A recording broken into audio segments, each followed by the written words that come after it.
These are the Vanderbilt philosophy faculty interviews. I'm here with senior lecturer Andrew Sucre. You got it. And Dr. Sucre, tell me about how you got into philosophy. What was the path in? Oh, yeah. I was a late bloomer to the extent I bloomed in philosophy. I showed up as an undergrad at University of Georgia. Didn't really know what I wanted to study, what I wanted to do. No idea. And I have to, it's not the least common thing. I spent the summer looking at a little bit of Aristotle just for fun. That's a good place to start, my Yeah, good sir. All right. but also via that whole sort of Ayn Rand kind of thing too. So that's less. That's the hook. Yeah. Yeah, it's not the worst. Young men reading Ayn Rand. Okay. I mean, I guess was sort of like a variant of the Stoic Bros today. I get that. It's yeah. not the worst. I mean, it asks some questions, even if it has little to say in serious answers. But it stimulated interest in philosophy. I think I had trouble. I empathize with Vandy students who can't get into our intro courses as freshmen. I had a similar issue. Well, it happens. Yeah, it happens. I finally took an intro class, and it wasn't exactly. It was a historical overview, which was fun. Okay. Plato, Augustine, Berkeley. It was interesting, very epistemological. Okay. Yeah, the E word. Yeah, it was there. But yeah. I didn't think I wanted to be a major at the time, or I didn't know it was going to be a major. But I ended up making it work. I actually double majored in computer science and philosophy. I enjoyed philosophy, enjoyed the computer science as well, but thought I was going to do something a little bit more practical. Okay. So I had plans to go to law school, but to give myself some time, it was sort of backed into it. I spent a couple of years working in IT, Java programming for a commercial website. I did it. Java dates me a little bit. It's good times. Oh, right. Yeah. That's like a little bit of computer archaeology out there. Hey, okay, all right. Men of a certain age. A little bit. I mean, it wasn't C+ or anything like that, yeah, but it was. I did some of that for a couple of years, always planning to apply to law school. It was sort of, I took their money and ran, which I did. Ended up applying to law schools, ended up going to Harvard Law School, which was an experience. Certainly it was a big change from the University of Georgia to Harvard Law School. Not that it was freakishly rare. I think there was another bulldog in my class at Harvard Law School, but certainly it was a change. I wasn't at the top of my class, nor was I at the bottom. Thoroughly in the middle of that big bell curve at Harvard Law School. Intellectually, of course, it's a fun place. The nitty-gritty of law school in terms of preparing for a legal career never appealed to me that much. I mean, I was a nascent an academic and your core. I ended up getting, for those who know, the 1L, the first-year curriculum, is basically set in stone with the option of taking one elective.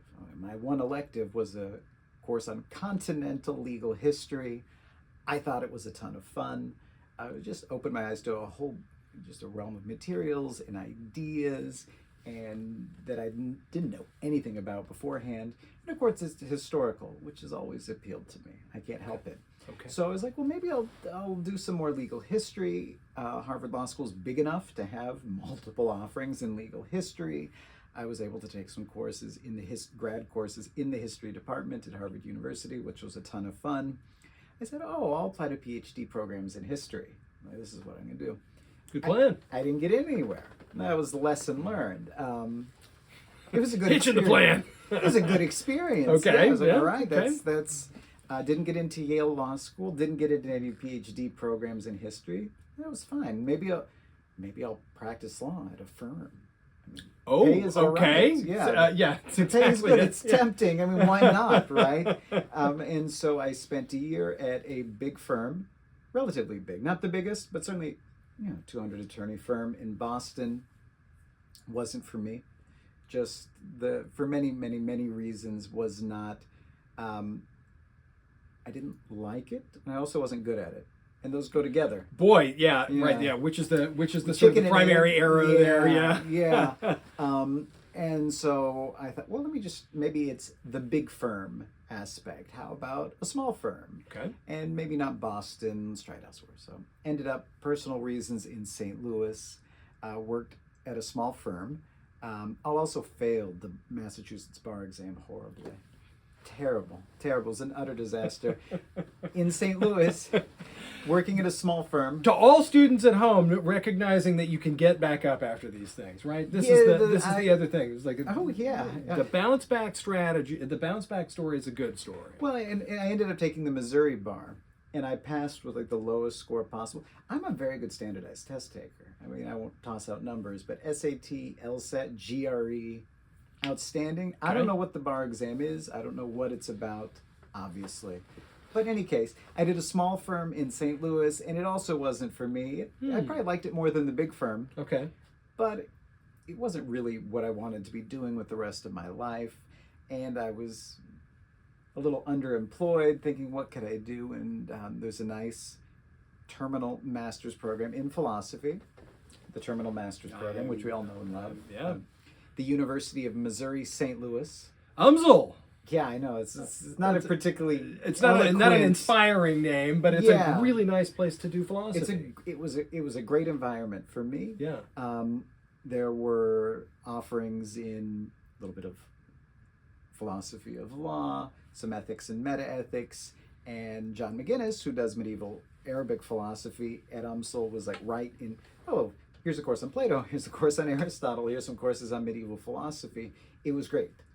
And given my legal background, they actually let me teach some courses as an instructor of record, as an MA student. I did have a JD. Great. So that was... You did have a JD. It was you a had JD. the advanced degree. It was a good experience, for sure. And the first time in the classroom, too. So that's exactly a great experience to carry with you. It was not standard for MA students to get these courses, certainly right off the bat. But I was older, I had the JD, Harvard Law School, goes a long way into like, oh yeah, you can do intro to business ethics. Great. Everyone always, that's always the first thing. You're like, you have to get the new guy, give him an intro to business ethics. That's what it is. It's a story that's coming with Vanderbilt.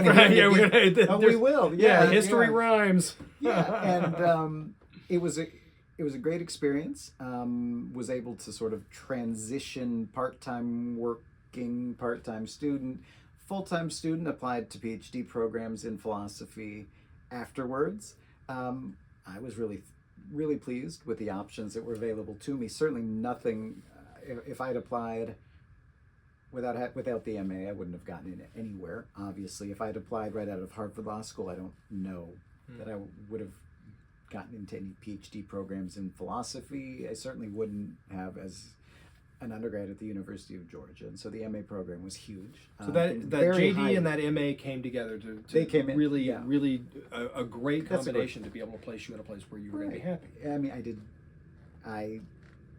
I did well as an undergrad. Obviously, got into Harvard Law School. I did well in law school, though I didn't get any Latin words after my degree, but I was in the top half of my class, barely. But really found the MA environment excellent. It was where I thrived, we could say, in this sense. Decided to accept the offer from University of California, Irvine, for the PhD there. Now, for those who know, at least at the time, I suspect they still do, actually had two departments offering two separate PhDs in philosophy.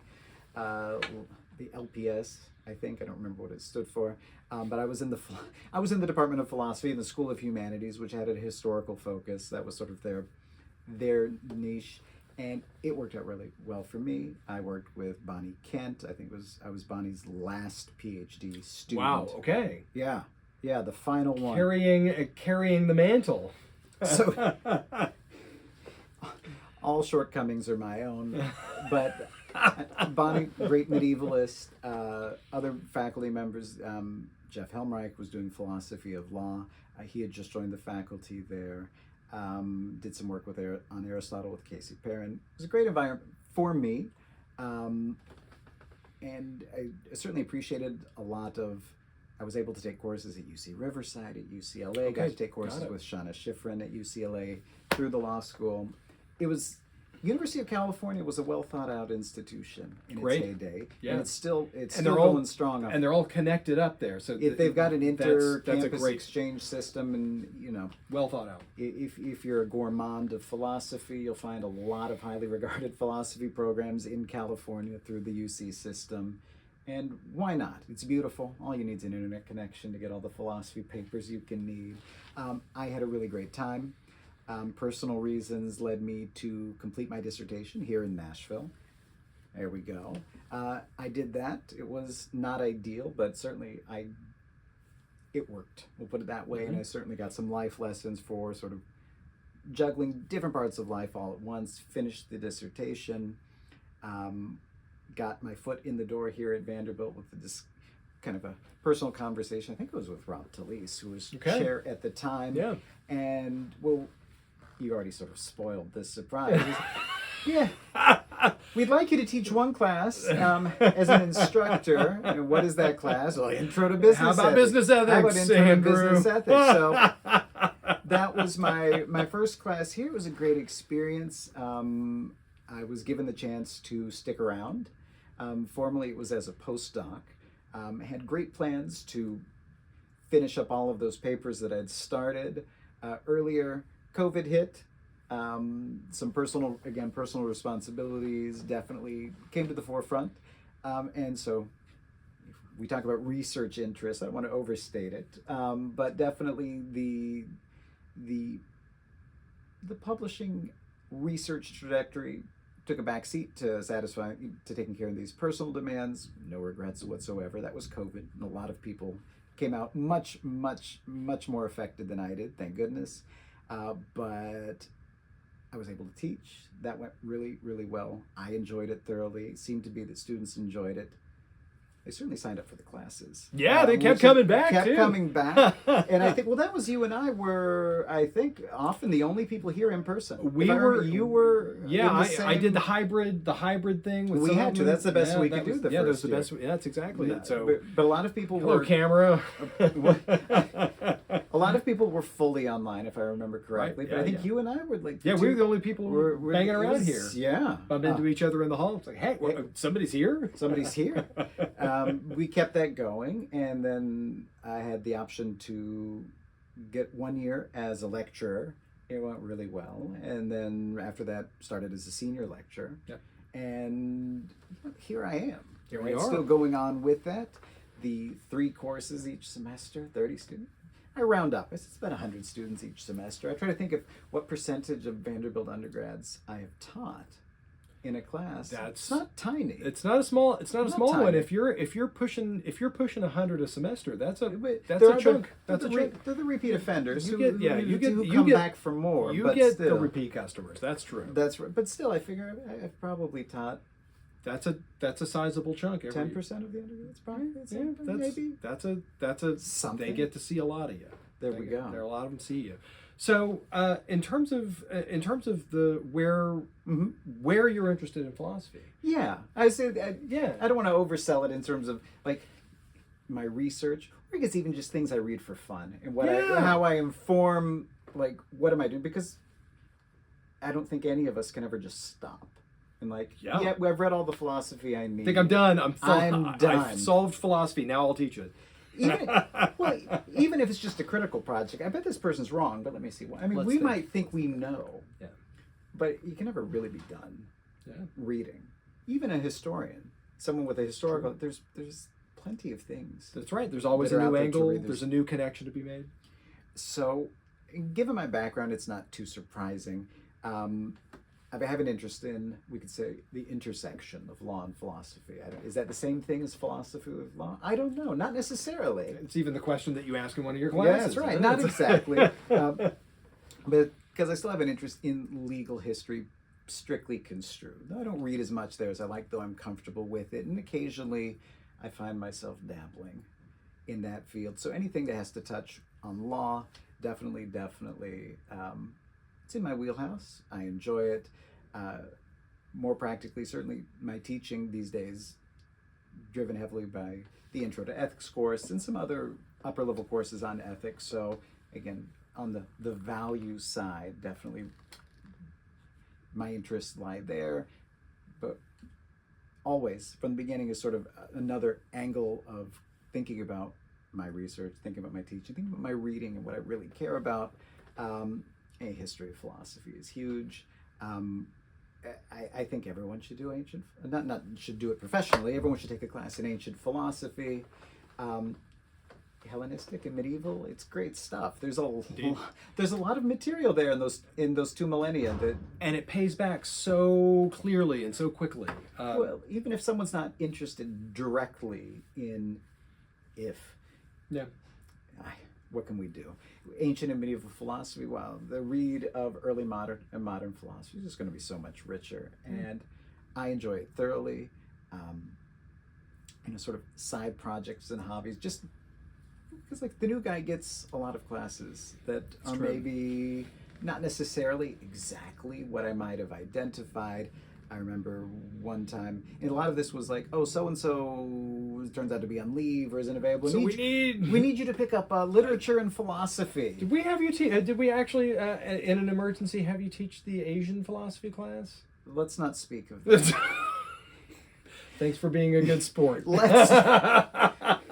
Thank goodness Professor Underwood showed up to pick it. But yes, there was one. Yes, I picked up that in a pinch. I picked up Intro to Asian Philosophy. Yeah, the pinch is a polite word. Pinch is a polite word. Yeah, it's the G-rated version. Yeah, it was. I'd almost forgot. I'd actually forgot. You suppressed that memory. I did. I was like, I picked up literature and philosophy. I picked up early modern. We call it modern philosophy. Yeah, we should call it early modern. If you're not teaching Kant, it counts as early modern, right? Well, it says on the catalog modern philosophy. Got it. And so we then pitch it as modern. But it really is because that's what it says in the catalog. That's what we should be teaching then. But it is. But then the course description is clearly early modern. Clearly early modern, but we call it modern. Someone did. But there we go. Hey, there we go. I picked that up in a pinch. I picked up literature. Yeah, Intro to Asian Philosophy. Memories. Nice. Oh yeah. I mean, let's not talk about those evals. But, so let's talk about some core questions that you're wrestling with. Good. Definitely. I mean, there always is generally what is the relation between, we could say, the legal and the moral, the political, the economic. These questions. It's the big picture of ethics and how it relates to law.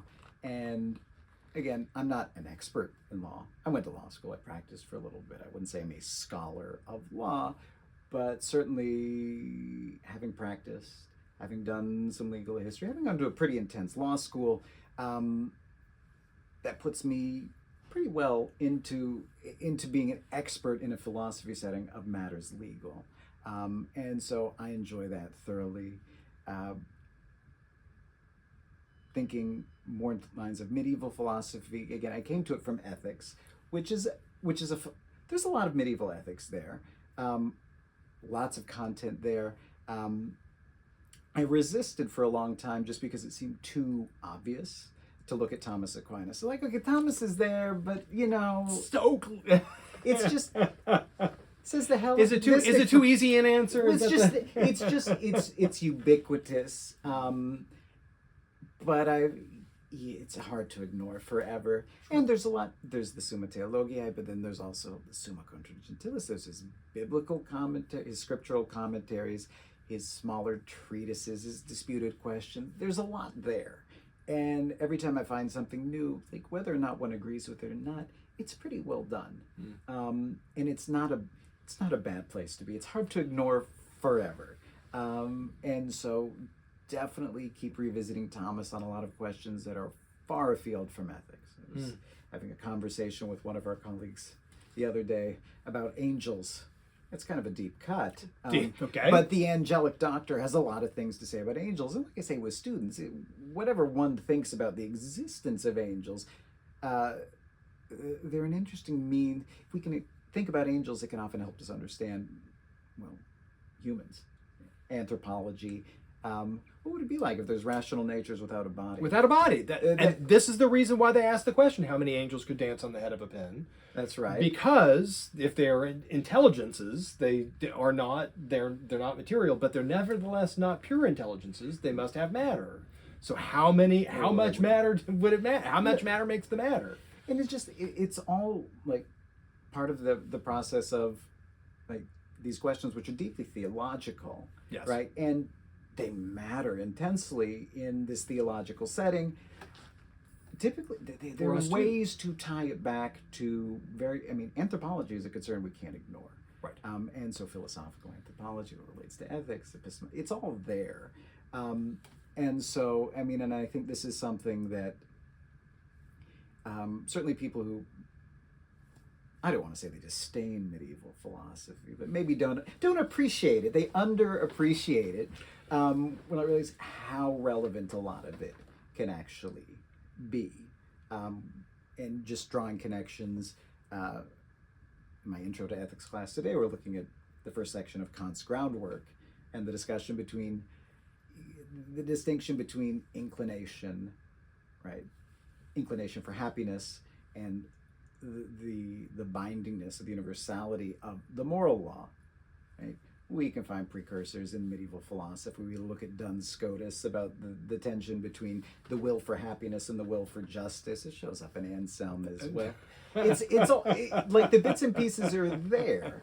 And of course, Kant does something completely different than anything that Scotus had in mind, but it's a lot of fun. And sort of, it becomes, again, really the way I remember, I don't want to blame anyone, the way I remember doing history of philosophy at the University of Georgia 20 odd years ago was, there's Plato and Aristotle, and then nothing happened for a while, and there was this French guy. Right, Plato and Aristotle, and then quiet.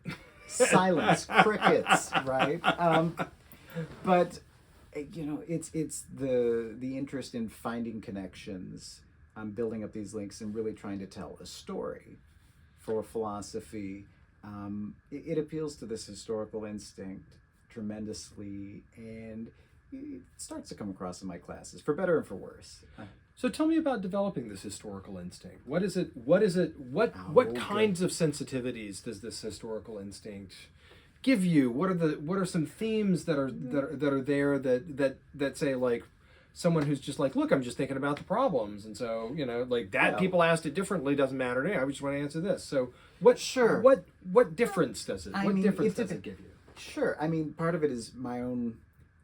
Is there people who are not sensitive to, I don't know, the feel, the vibe? I had a student talking about the vibes. Yeah. He said he liked Plato more than Aristotle because Plato vibes. I'm like, oh, interesting reading Plato, but I don't know. Would Plato like that? Yeah, well, we do. Yeah. But I think Plato vibes. If a sense of satisfaction of sort of coming to terms with a tradition which has been grappling with. We don't have to go full Whitehead and say that all of Western philosophy is footnotes to Plato, but it's not false in a sense. Certainly we can, it's a bit pejorative, but the idea that there's a historical arc that we can follow through these topics, why not? I get a little bit, I get some personal satisfaction from building up the story in my head. I think hopefully, I think I'm doing a better job of representing Kant, if I understand the tradition beforehand properly, even though I'm not a Kantian. Even not treat Kant with great care. It's a challenging field, but definitely I think getting that historical context to jump in and tie together Plato and Aristotle, bring in a little Stoicism, talk about how this works out in medieval philosophy, and we come to, I think, a better understanding of early modern and modern philosophy. I think how not. Certainly, and some of the thinkers that I'll cover even in my intro to ethics courses. If we look at people like some of my favorites from the 20th century, like Elizabeth Anscombe or Alistair MacIntyre, deeply informed in the historical tradition. So I think, and I can't speak to people who do more metaphysics and epistemology. Maybe there is less of a desire, less of a value, perhaps, I don't speak to it, on looking at the historical sources if we're going to do ethics. And maybe, again, I've already outed myself as being sympathetic to Anscombe and MacIntyre. Why not? Ethics seems that we can draw. There are a lot of live options in the historical tradition. This gets into how we think about... And this is, and I guess, so one of them is the sort of the tip of the hand, that ethics requires intelligibility, us seeing ourselves as part of a kind of program with each other and with ourselves. So the historical approach looks like it's one that allows us to articulate traditions. That this is that again the tip of the hand with McIntyre tells me something about a challenge, because again a long-standing McIntyrean complaint about the modern era is that we're mutually unintelligible to each other. We approach each other from these perspectives of we just have a hard time understanding each other, and developing a tradition where we're able to be intelligible and understand each other and share a vocabulary is important. Absolutely, and it can actually, I mean, it can draw together at times what might seem odd bedfellows. Yeah. Strange metaphor, but that's it. In ethics, no less. But I mean, and this is something that I've mentioned a couple. I mean, sort of, definitely on the list of like side interests that are not, but they're thinking about sort of early 20th century critiques of modernity. We're here at Vanderbilt. I think we can't ignore the Vanderbilt agrarians, even though they were in the English department, and even though they were Southern traditionalists. It's an interesting critique, if nothing else. Can line that up with English distributivists. That's a different sort of issue.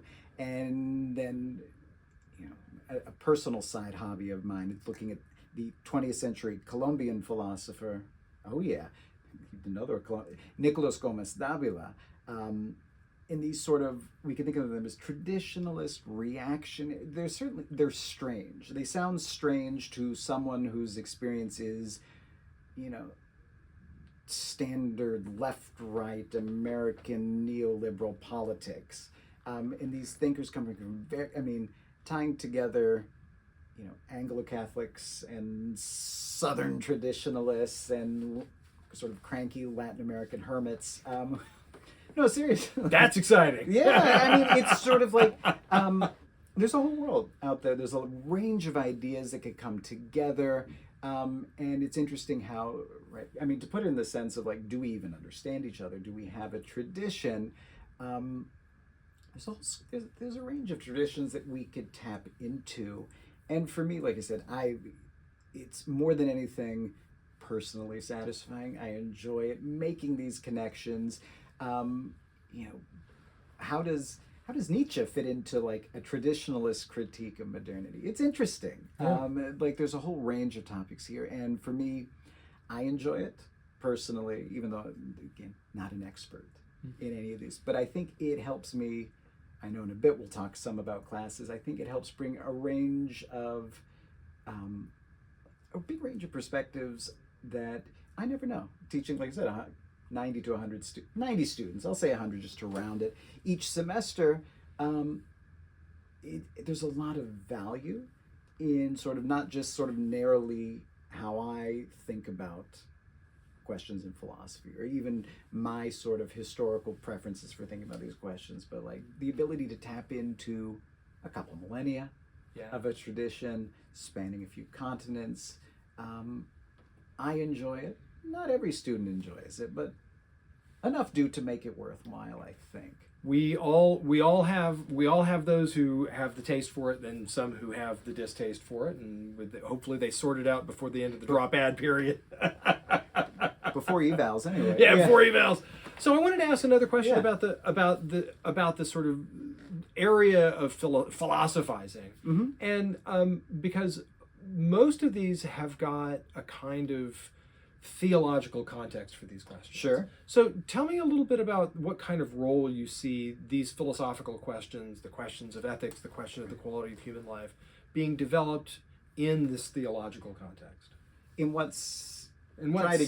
Try again. No. Tell me about the theological context that enriches these questions. Well, I mean, it's certainly, it raises the stakes, I think, to a large degree. Okay. Right? Where someone is really invested, and you know, for some this can be seen as a disadvantage, right? It's an artificially high inflation of the stakes. But I think definitely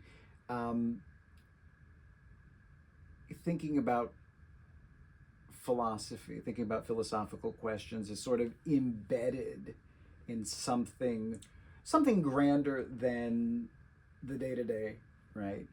What's in front of me.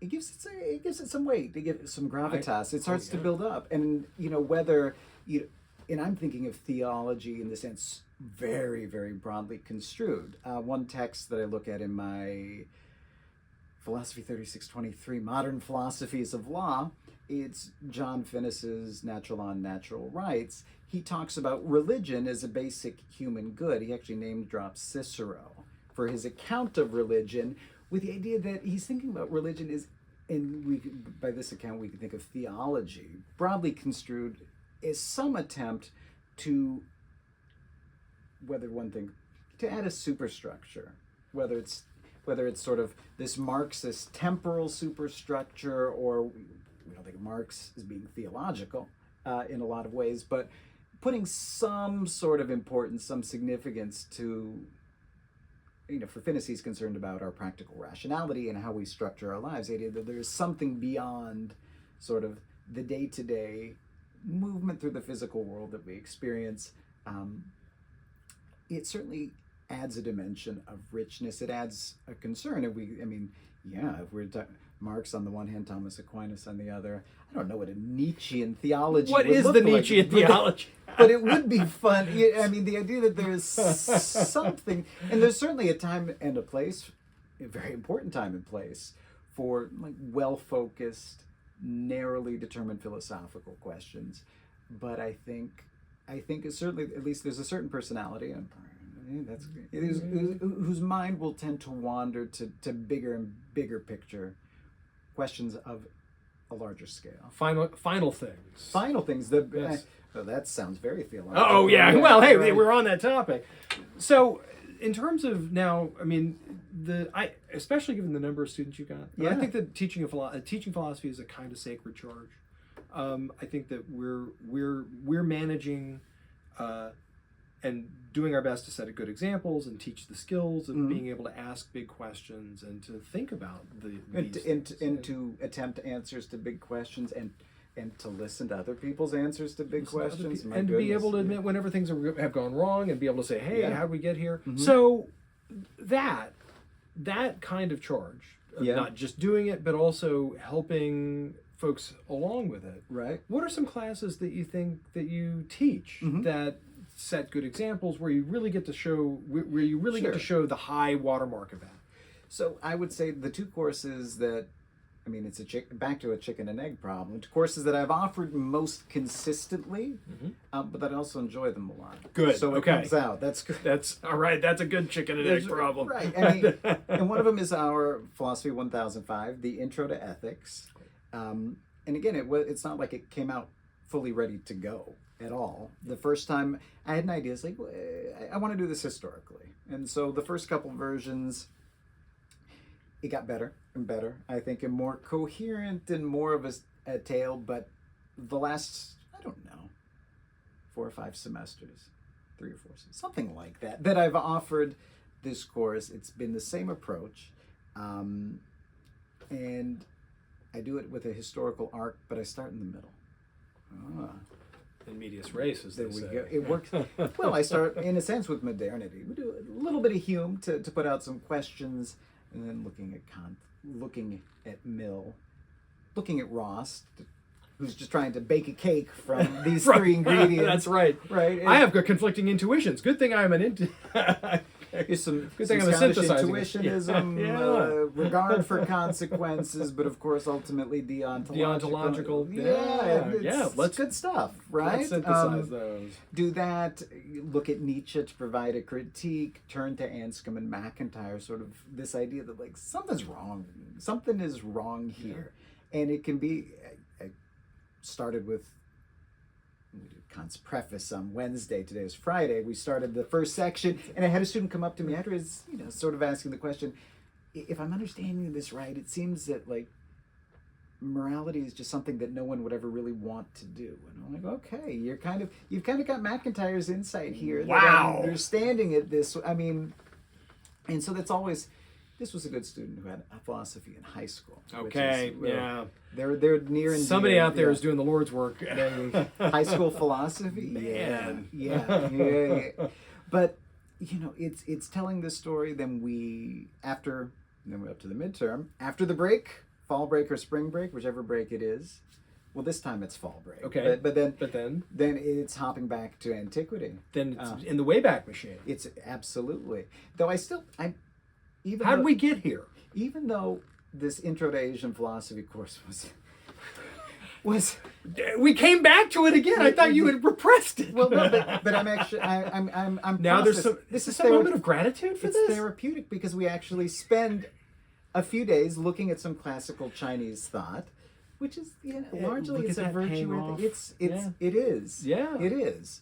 Then do some Plato, do some Aristotle, do some Stoicism, finish up with some Thomas Aquinas, more or less.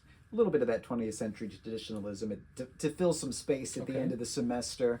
And there we go. Sort of, I'm tipping my hand to say the very least.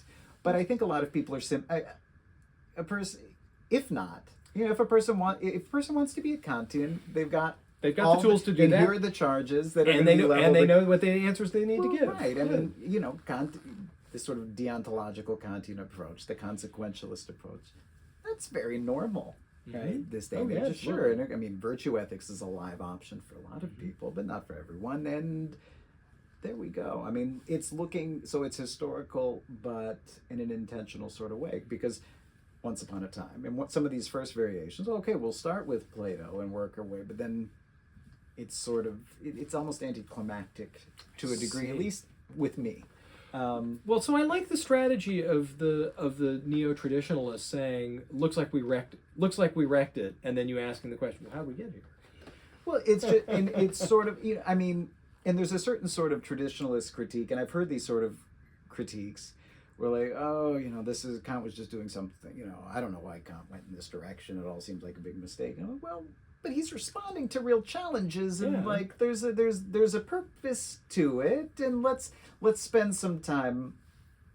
Let's give credit where credit is due, and really dig into it, and just to see how what a groundbreaking revolutionary approach to philosophy can look like. It's a lot of fun. It's the trick for any intro course. You're trying to like introduce people to philosophy, at the same time trying to tell a story about philosophy, at the same time trying to motivate people to be interested in philosophy. Intro's hard, man. It's rough stuff. Intro's hard, man. It is. But I think it pays great dividends. Well, selfishly, and we can admit this, when there's these sort of questions, just like, oh yeah, that is spot on. That's what got me. Yeah, that's how I ended up doing this. I think I think many of us believe that philosophy is part of any sort of well-rounded, thoroughly formed education. Doesn't matter. Please don't go to grad. No, it need not go to grad school. If that's your thing, you'll do it. Whether get some skills. We can't talk you out of it if you're. We can't talk you into it. But definitely, like I find a lot reassuring. Yeah. Comforting. Satisfying. There we go. There we go. Yeah. Satisfying to think about. I think consolation is maybe too strong. Satisfaction is maybe better. I don't know. Some days it could be consolation. but just to think about people, doctors, lawyers, consultants, whatever that may be, who like who've asked and thought about and even answered some of these questions. It's a lot of fun. So Intro to Ethics, a lot of people take it. It's a great. I enjoy it thoroughly. Again, for anyone thinking about an Intro to Ethics course, take a look at the syllabus, right? Is it the trolley problem, or is it Sucre's like historical hot takes? Let's go. They can be really different things. Yeah, that's all there that's is right. to it. It's always a good idea. And there are a lot of different ways to approach that class, and so this historical approach, it looks like it's got a sort of a deepened question as to how we got to where we've got, why the debates have got the physiology that they've got. Mm-hmm. But then you've got another class that is in some ways the sort of the culminate, the coming together class. The class I mentioned earlier on the modern philosophies of law. Yeah. And this it's an interesting class because different classes attract a different profile of students. You know, like the students who take Hellenistic philosophy. I get them coming for the Stoicism or for the skepticism. The few of the crowd, right? Yeah, it's a select group. Which will look different than those in an intro to philosophy class in Correct. general, which will look different than modern philosophies of law. There's no prereq there, so we get a lot of students with an interest in law. Yep. Thinking about law school, of course with a mix of philosophy majors and minors, and just sort of students with an interest in philosophy who might be picking it up, but it definitely has the overwhelming majority of the students are at least thinking about law school. Okay.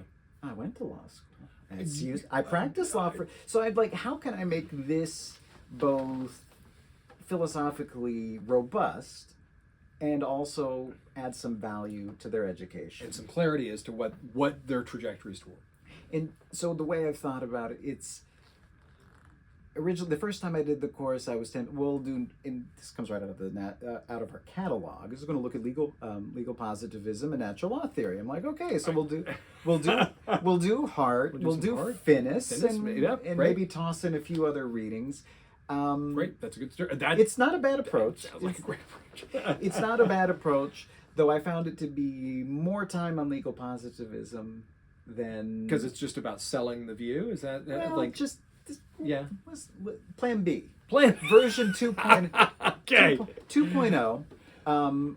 Because if one reads Finnis studied with Hart, you get a lot of Hart through Finnis. They said, so how about Finnis's natural law and natural rights is sort of half of the class in terms of content, and then the other half, actually based it off. I still have this giant book that I used in law school. A small class, small in the sense that it was only like 2 credit hours. I don't remember how this worked out. On the canon of American legal thought. And so essentially just a curated collection of sort of classic papers in American legal thought. So introducing Carl Llewellyn's legal realism, we get Ronald Coase's economic analysis of law, just to name a few. And so sort of these seminal papers that, you know, they're straightforward legal papers, but they're philosophically relevant, I think, in a lot of ways. So I said, Finnis is going to, I enjoy Finnis, tipping my hand. I find it satisfying. It's Aristotelian, it's Thomistic, but it's also someone who is deeply informed in Anglo-American common law, who studied with H.L.A. Hart, so he knows his legal positivism and his intellectual history reasonably well. So I said, we kind of go back and forth. Read some Finnis, read a paper, read some more Finnis, read another paper. I've gotten good. Really, pretty good at this. Okay. Well, it's like, okay, this is a chapter where Finnis is talking about rights. Let's look at Hofeld's juristic analysis of rights. Wesley Hofeld, who's a big deal on the legal side. And it's great because I think it gives students some insight into what's going on, what they're likely to encounter should they go to law school, especially if they go to law school in the United States. I thinking of a moment I had, because I always thought of myself as being more or less skeptical of so-called legal realism. If you know, you know. Legal realism, I'm like, well, I'm not a legal realist, not at all. But I was at a talk, it was actually part of Shana Schifrin's Law and Philosophy seminar, awesome, at UCLA. And there was a Canadian scholar presenting some topic on equity. I don't remember exactly what it was. And I had asked a question. He says, the legal realist question. I said, oh, no. What? Oh, no. I didn't even know it. And really, it was how you asked the question. No, it was content. It was really helpful. And it was just like, yeah, that's, there are just certain currents of thought and certain presuppositions that dominate in the American Legal Academy. And I'm like, let me talk about this. Let's actually dig into this.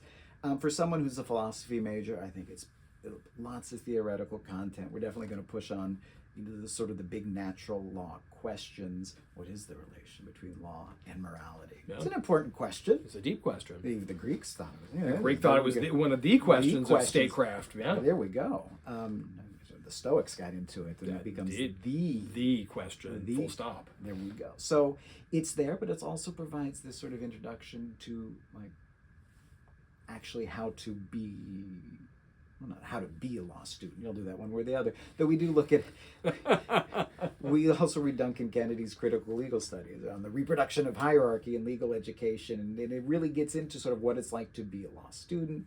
I have a few interesting stories to tell from my time as a student and also practicing. And so I think it's a nice blend. Deeply gratifying. A student of mine who took this course as a sophomore, obviously here, Vanderbilt, I don't know why I'm saying that, but she took the course as a sophomore, just started her 2L year, which is here at Vanderbilt. So she was a 1L last year. Okay. Last spring, I say, hey, so-and-so, would you kind of have an extra day in the syllabus? Well, would you be interested in coming to talk to the current batch of 3623 students? And I didn't know what she also did a 3851 independent reading with Great. me. Got that paper published, which Oh, super. Hey, good for her. she doing incredibly well. I didn't know exactly what she would have to say about the course, but she crossed the sidewalk from the law school and started talking. It's a pretty short walk. And she said incredibly positive things about the course, how relevant it had been in actually helping her in her legal studies. And she had actually she had just found out that she had gotten a federal appellate court clerkship lined up for 3 years down the road. She was doing exceedingly well. I'd like to think that at the very least, if nothing else, there was a shared appreciation for these topics. I don't take credit for that. That's all her and her work ethic. And but her coming back and saying all of this about what role it played for her is a heartful moment. That could be consolation. There's the consolation. A little gratitude sometimes helps. But also, I mean, that really is like, and it's great, really, and not, because that's kind of what I was hoping to do, like, to show up and, like, you're going to hear economic analysis. What do we do with that? You're going to definitely be swimming in legal realism from day one. What do we do with that? How do we think about critical legal studies, critical race theory? We do all these things in the 3623, even though we just dabble a little bit. There's only so much to do in 14 weeks. But the course, I think that one I've definitely tried to bring in all what I would like to think is my strengths, right? Mm-hmm. I went to law school. I had the opportunity to practice in a range of different environments, kind of went back to do the PhD and sort of could see how different legal education is from graduate studies in philosophy. And I'm like, I've had the chance to teach this course multiple times. They keep giving it to me, which is awesome. It's like, let me try and actually add some value for someone who's a philosophy major or minor, or just interested in philosophy, or someone who's never taken a philosophy course before, coming over from law, history, and society, or something like that. They're interested in what can I provide for someone who's just going to be going to law school and might not take another philosophy course. And so this one has proven to be a lot of fun as well, in a very different way. It doesn't follow an obvious historical arc, but I try and check off the boxes of, like, you'll do some legal realism, you'll definitely do legal positivism, you'll definitely do some law, some economic analysis of law. All of these schools of thought are there. Here's a grounding so that, when they show up in law school, they're not just bewildered, like I was from day one, with no idea. Why are we? I don't even know what civil procedure is. What was I doing? But that's sort of the idea. And it's been, like I said, this particular student was an extremely, I couldn't ask for better feedback in that point. But I think that's sort of an outlying version of what I hope is the general idea, that getting philosophy, because we're definitely doing philosophy courses, but also getting into a position to think better about this profession that they're purporting to enter. So in a very different way, a class that's kind of always tried to improve it a little bit, or a lot of bit. The first couple times, like, this could be a lot bigger jumps at the beginning. but definitely it certainly reflects some of my deeply held beliefs and approaches about law, but in a way that I hope makes it valuable, even if someone doesn't appreciate my my take on these questions, at least that they're getting a serious attempt to think about law in a way that'll enrich their future studies. That's my hope. And it seems like I'm doing all right. Yep, and given this track record of folks not only heading out, having success, but coming back and telling the students about it. It's a good story. That's a good story. It was a great story. Well, Andrew, thanks so much for My pleasure, telling me this larger story here, and looking forward to seeing what classes we've got coming up in the spring. We'll probably have We'll have a link to course offerings in Vanderbilt down below, and Professor Sucre's homepage here at Vanderbilt. Thank you all. Thanks very much for being on. Appreciate it. My pleasure.